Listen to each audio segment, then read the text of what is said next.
No cenário das relações humanas e profissionais, o erro estratégico elementar cometido pela mente comum é permitir que as opiniões, os julgamentos e as avaliações de terceiros tenham livre acesso ao núcleo da sua estabilidade psicológica.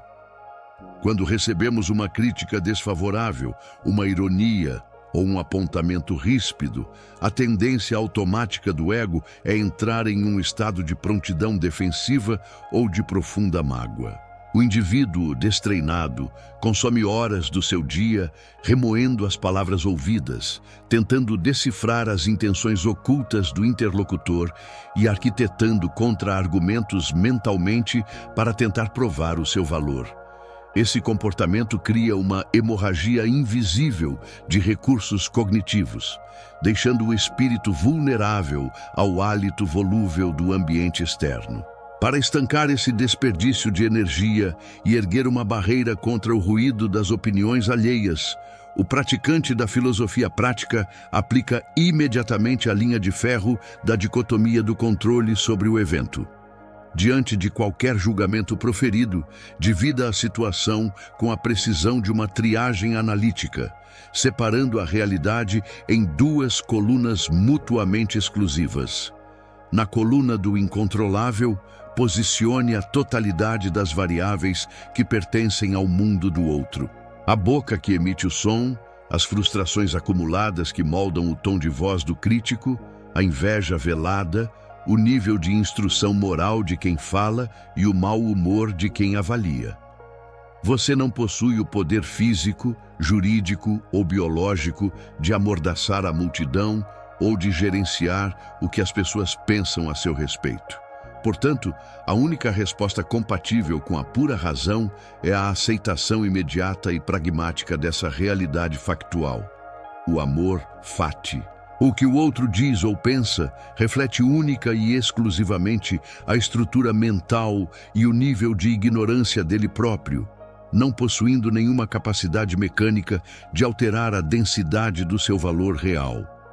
Na coluna do controlável, por sua vez, deve residir o único foco legítimo da sua atenção, a governança soberana da sua própria resposta interna e das suas ações subsequentes. O homem que possui uma mente de ferro compreende que as cartas distribuídas pelas opiniões do mercado são apenas o cenário do jogo.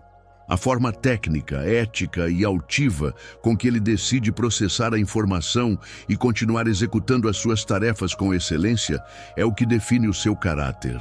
Ao restringir a consciência estritamente ao seu raio de ação legítimo, você neutraliza o impacto da agressão, deixando o mundo ser exatamente como ele é, enquanto você permanece intocável no comando do seu próprio espírito. O sofrimento psicológico, a humilhação imaginária e a paralisia operacional, que costumam suceder o recebimento de uma crítica dura, não emanam das ondas sonoras emitidas pelo interlocutor, nem das letras digitadas em uma tela de computador.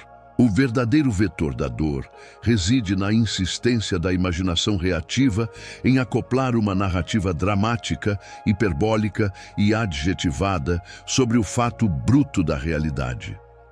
A mente imatura sofre porque, ao ouvir um apontamento sobre um erro técnico ou uma insatisfação corporativa, ela realiza saltos lógicos catastróficos, carimbando o evento com frases como: "Ele quis me destruir publicamente.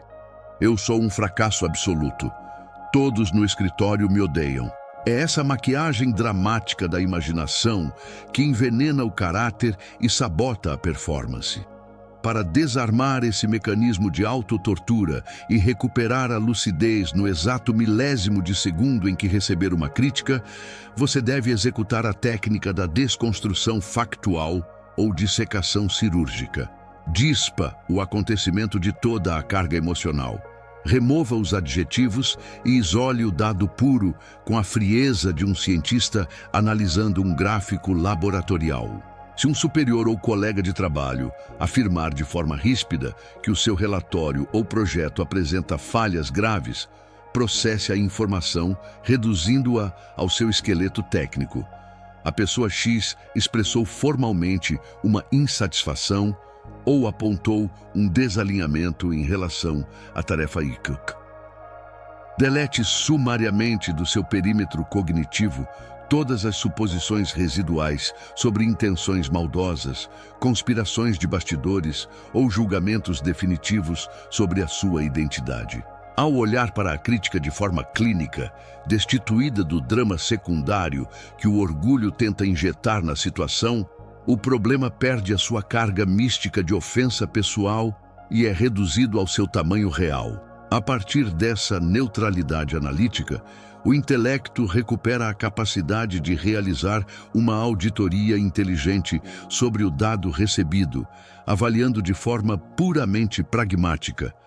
Há algum ponto factual a ser corrigido para a melhoria técnica do processo, ou o que foi dito constitui apenas barulho inútil gerado pela instabilidade emocional alheia.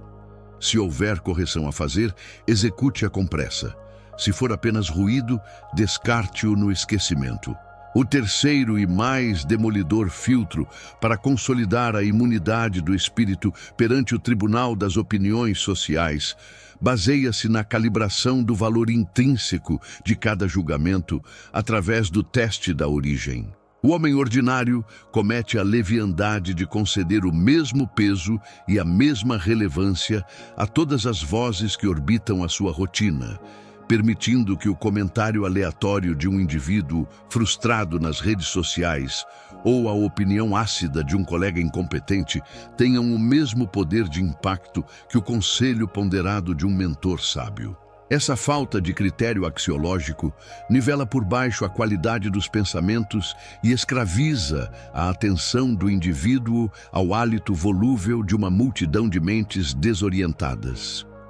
A tradição dos antigos pensadores estoicos instrui o indivíduo a auditar com total rigor a sabedoria, o caráter e as intenções reais de quem emite o julgamento antes de cogitar dedicar qualquer fração de tempo ou preocupação àquilo que foi dito. Sempre que for alvo de um ataque verbal ou de uma avaliação depreciativa, force um distanciamento e submeta o emissor da mensagem ao seguinte questionamento racional. Esta pessoa que está gastando saliva para julgar o meu trabalho, a minha conduta ou as minhas escolhas constitui, de fato, um modelo de virtude heróica, retidão moral, integridade de caráter e sucesso prático na área específica que ela se arvora no direito de criticar? Se a análise clínica demonstrar de forma inequívoca que o crítico é uma criatura hipócrita, profissionalmente medíocre, escrava das próprias paixões ou visivelmente movida pela frustração existencial e pelo rancor, constitui uma insanidade lógica e uma humilhação para a sua inteligência dar a ela o poder jurídico de ditar o seu estado de espírito ou alterar o clima da sua cidadela interior. Trate a crítica proferida por uma mente ignorante ou invejosa com a mesma indiferença radical que você dedicaria ao latido de um cão na rua ou ao zumbido de um inseto no ambiente. Trata-se apenas da natureza primitiva da criatura, se manifestando de acordo com as limitações biológicas e morais dela.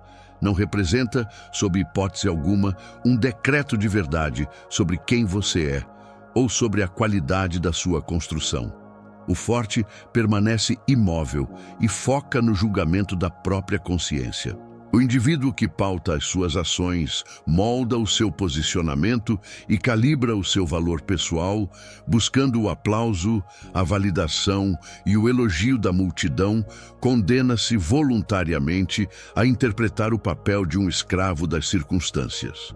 Da mesma forma, aquele que se permite desestabilizar, entristecer ou paralisar pela vaia e pelo julgamento alheio, entrega as chaves da sua própria felicidade nas mãos de terceiros volúveis. A meta real da governança de alto nível, baseada na filosofia prática, é fazer com que o seu caráter atue exatamente como uma rocha de granito postada à beira-mar. O oceano pode bater com violência, espumar ao seu redor e lançar os seus detritos contra a estrutura. Mas a rocha permanece densa, firme, inabalável e perfeitamente intocada pelo barulho inútil das ondas. A felicidade, a dignidade e a performance soberana da sua jornada dependem única e exclusivamente da densidade, da clareza e da retidão dos pensamentos que você escolhe validar no seu tribunal íntimo. E os pensamentos mais livres, maduros e inexpugnáveis do mercado são aqueles que caminham com base na própria consciência do dever cumprido e na integridade ética das ações, ignorando terminantemente o ruído e o clamor do tribunal alheio. Qual foi a crítica boba, o comentário maldoso de corredor ou a avaliação digital vazia que tentou roubar a sua energia vital, paralisar os seus projetos ou semear a dúvida na sua mente no dia de hoje?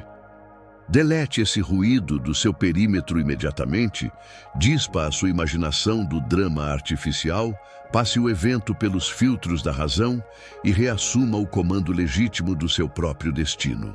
Comente: minha paz não está à venda, para registrar publicamente e selar o seu compromisso inegociável com a blindagem, com o autodomínio e com a soberania do seu próprio caráter de ferro.